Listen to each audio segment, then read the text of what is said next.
Once tanks entered the battlefield, engineers chased one idea: bigger is better. They were wrong. These machines didn't fail in combat. They became anomalies of engineering. Panzer VIII Maus. Nazi Germany built the heaviest tank in history, the 188-ton Panzer VIII Maus. Designed as an indestructible breakthrough vehicle, it carried a massive 128mm naval gun and 220mm of frontal armor that no Allied tank could penetrate. It was technically invincible, but logistically impossible. The Maus was so heavy it would collapse any bridge in Europe, forcing engineers to design a complex snorkel system so it could drive underwater across rivers. In the end, it was too slow to retreat and too thirsty to refuel. The only two prototypes weren't destroyed by the enemy, but scuttled by their own crews to prevent capture. It was a mobile bunker that forgot it needed to be mobile. The Tsar tank. In 1914, Russian engineers decided tracks were unnecessary and built a tricycle the size of a building. The Tsar tank featured two massive front wheels, nearly 9 meters tall, designed to roll over trees and trenches like they were twigs. On paper, it was unstoppable. In reality, the weight distribution was a disaster. During its very first test, the small rear steering wheel sank into the mud, and the underpowered engines couldn't pull it out. The tank remained stuck in that exact spot for 8 years, rusting in the forest until it was scrapped. It proved that in armored warfare, ground pressure matters more than intimidation. Char 2C. France built the Char 2C as a land battleship for World War I, but it served into World War II as a propaganda icon. Weighing 69 tons with a crew of 12, it is still one of the largest tanks by dimension ever operational. It looked terrifying on newsreels, crushing obstacles and projecting French power. But by 1940, it was a dinosaur fighting in the age of blitzkrieg. The Char 2Cs were so slow and mechanically fragile that they couldn't even reach the front line to fight the Germans. They were trapped on a railway line behind a blocked train and destroyed by their own crews. They were weapons of prestige, not war. Object 279. This was the Soviet tank designed for the nuclear apocalypse. Built in the late 1950s, Object 279 featured a unique saucer-shaped hull designed to prevent the tank from flipping over in the shock wave of a nuclear explosion. To handle its 60-ton weight in swampy terrain, it used a complex 4-track suspension system. It had incredible cross-country performance in armor that could stop almost anything. But the 4-track design was a maintenance nightmare that field crews couldn't fix, and the cost was astronomical. It was the ultimate tank for a World War III that never happened, rejected in favor of lighter, cheaper, and more reliable machines. Block 2. Extreme artillery. If tanks are about taking territory, artillery is about erasing it. Throughout the 20th century, nations competed to build guns that could level cities with a single shot. These are the machines that turned physics into a weapon, regardless of the cost. Schwerer Gustav. Nazi Germany built the largest gun in history, the Schwerer Gustav. This 800mm railway gun weighed 1,350 tons and fired a shell the size of a small car. It could destroy fortifications 47 kilometers away, but it was a logistical nightmare. It required thousands of men to build the special twin tracks it needed to move, and took 3 days to assemble on site. It obliterated a Soviet ammo dump at Sevastopol, but as a weapon, it was a stationary target that consumed more resources than it destroyed. 2B-1 OK.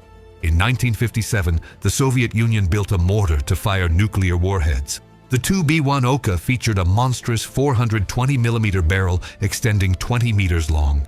It looked terrifying in parades, but it was a mechanical failure. The recoil from firing a 750-kilogram shell was so violent it tore the vehicle's gearbox apart. The barrel was so long it made driving impossible on normal roads. The Soviets eventually realized that tactical missiles could deliver the same payload without destroying their own launch vehicle. Karlgerät. The Germans also built the Karlgerät, a self-propelled siege mortar firing a 600mm shell. Weighing 124 tons, it was technically mobile, but only barely. It crawled at a top speed of 10 kilometers per hour and had no defensive armament. To reload the massive shells, it required a separate customized tank converted into a crane. It was used to smash Warsaw. But like all super heavy artillery, it was a slow, vulnerable target that required an entire army just to keep it moving. Block 3. Aviation anomalies. If land vehicles struggled with weight, aircraft struggled with the laws of aerodynamics. These are the machines that tried to force heavy metal into the sky, often with terrifying results. Lund-class ekranoplan. The Soviet Union built a vehicle that blurred the line between ship and plane, creating the Caspian Sea monster. The Lund class was longer than a Boeing 747, designed to fly just 4 meters above the water surface at 550 kilometers per hour. It carried 6 supersonic anti-ship missiles on its back, intended to sink American aircraft carriers before they could detect it on radar. It was fast and heavily armed, but it had a fatal flaw. It could only operate in calm seas. Rough water made flight impossible. It was a specialized weapon for a specific scenario that never occurred. Antonov A-40. The Soviets also tried to solve the problem of getting armor to the front line by literally giving a tank wings. The A-40 was a T-60 light tank strapped to a massive biplane glider made of wood and canvas. The plan was to tow it into the air, release it, and have it glide onto the battlefield, where the crew would shed the wings and start fighting. In its only test flight in 1942, the drag was so intense it caused the towing bomber's engines to overheat. The pilot managed to land the tank safely, but the project was abandoned because no aircraft was powerful enough to tow it reliably. Mil V-12 Homer. This remains the largest helicopter ever built, a Titan designed to carry ballistic missiles to remote Soviet bases. It featured 2 massive rotors mounted on wings, spanning 67 meters across, wider than a jumbo jet's wingspan. It was so large it could lift 40 tons of cargo, more than many fixed-wing transport planes. While it worked technically and set several world records, it was simply too large and expensive to be practical. By the time it was ready, missile technology had improved enough that giant helicopters were no longer needed to move them. Block 4. Naval giants and oddities. While armies built bigger tanks, navies tried to reinvent the very shape of warships. These are the vessels that took naval engineering to the absolute limit of displacement and design. Typhoon-class submarine. The Soviet Union built the largest submarine ever commissioned, the Typhoon class.